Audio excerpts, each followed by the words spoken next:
1970s, some very famous demonstrations of this highly distinctive twin-turbo prop, twin-boom, light attack, reconnaissance, counterinsurgency, close support aircraft were carried by an American pilot by the name of Bob Hoover, who represented as a demonstration pilot for North American aviation. And he used to be the pace and safety pilot at Reno with his P-51 Mustang named Old Yeller. There's some wonderful footage of Hoover demonstrating a Bronco at the Transpo 72 exhibition and air show in Washington.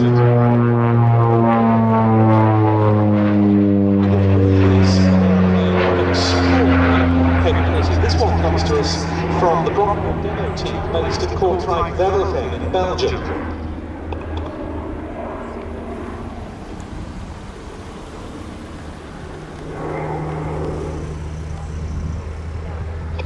And it's an aircraft that came about as a result of a tri-service UN requirement for what was dubbed a light armed reconnaissance aircraft.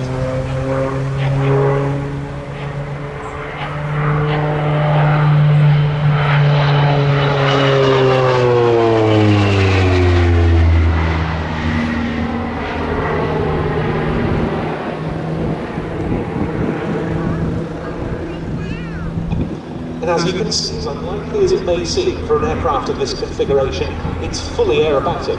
And that's because this aeroplane had to be incredibly manoeuvrable for the roles it was fulfilling. The aircraft was to be 2 crew. It had to be able to withstand between +8 and -3 G. There was a stipulation that it had to fly off aircraft carriers, have a top speed of 350 miles an hour, carry 2,400 pounds of cargo or 6 paratroops and stretchered, and so on.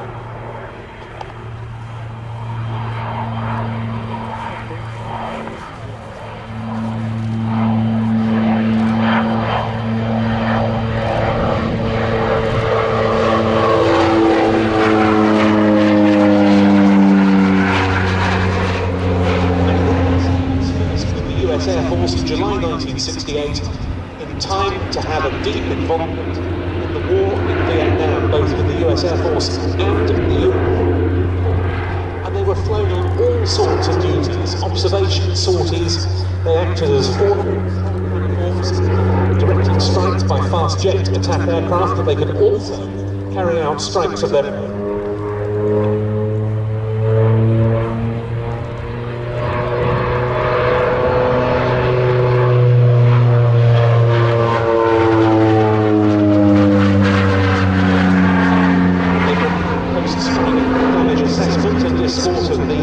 C-123 provider transports used on the very controversial Operation Ranch Hand defoliation missions. Some used by the US Air Force even received early examples of late designation equipment.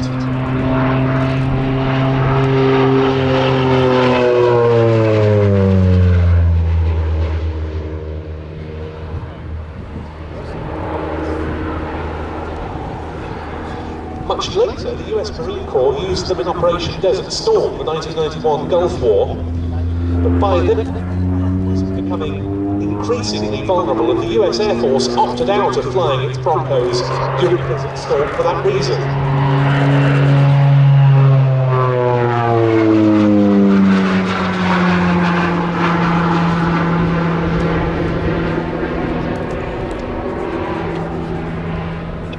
And the American military retired all of its OV-10s by the mid-1990s, but the aircraft also achieved some export successes.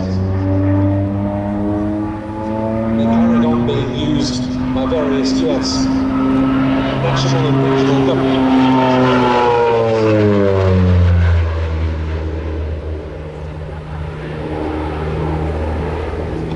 This one was one of 18 delivered to the West German Luftwaffe in the late 1960s as target tugs, and it's to be distinguished by the large glass dome in the rear fuselage in place of the cargo dome.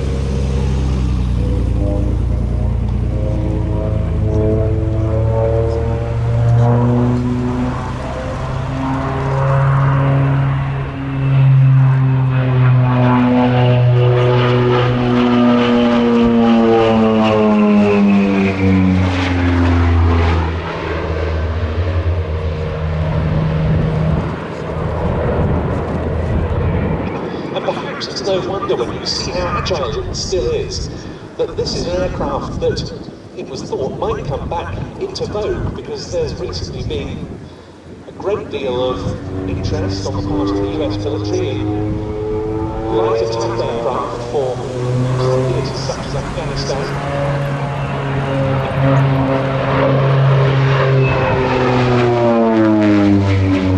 Just look one direction to 90 degrees the other. A couple of upgraded OV-10B Plus models were actually evaluated in Afghanistan in 2016, and they performed excellently, probably supporting special forces, though there was no procurement result from that.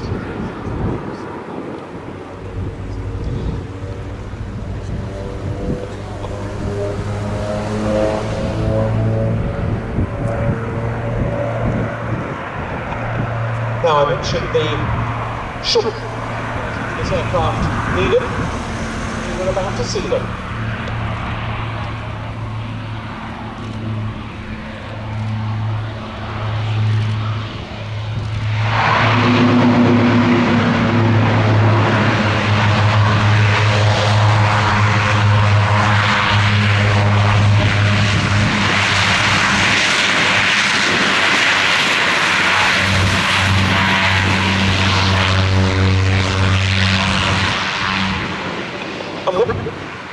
Display by what I think is one of the most entertaining aircraft on the show circuit, with the OV-10B Bronco.